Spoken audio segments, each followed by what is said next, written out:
আল্লাহর কাছে হিসাব দিয়ে জান্নাতে যাওয়া কি সহজ কাম না কঠিন কাজ? আরে আল্লাহর কাছে তো অনেক দূরের কথা।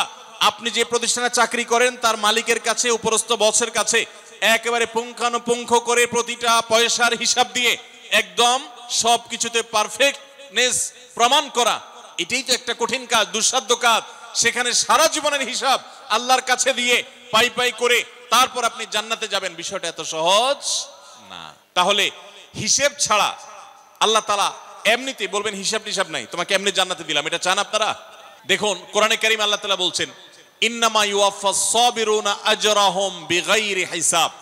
আল্লাহ বিনিময় দেওয়ার ক্ষেত্রে, সওয়াব দেওয়ার ক্ষেত্রে দুনিয়াতে যারা সবরকারী হবে, যারা ধৈর্যশীল হবে, যারা সহিষ্ণু হবে, যারা নিজেকে নিয়ন্ত্রণ করতে পারবে, এই সবরকারীদেরকে আল্লাহ তাআলা হিসেব ছাড়া দিবেন, তাদেরকে সওয়াব দিবেন হিসেব ছাড়া।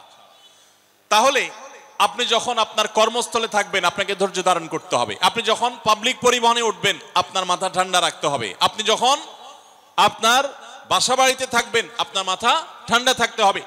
মাথা গরম হয়ে যায় যাদের, হট মেজাজ যারা, কথায় কথায় মাথা গরম হয়ে যায়, ধৈর্যহীন হয়ে যায়, যেখানে সেখানে গন্ডগোল বাধায় দেয়, মারামারি বাধায় দেয়, ধৈর্য সহ্য বলতে কিছু নাই, এই লোকগুলো কিন্তু এই সৌভাগ্যবান মানুষদের কাতারে শামিল হতে পারবে না।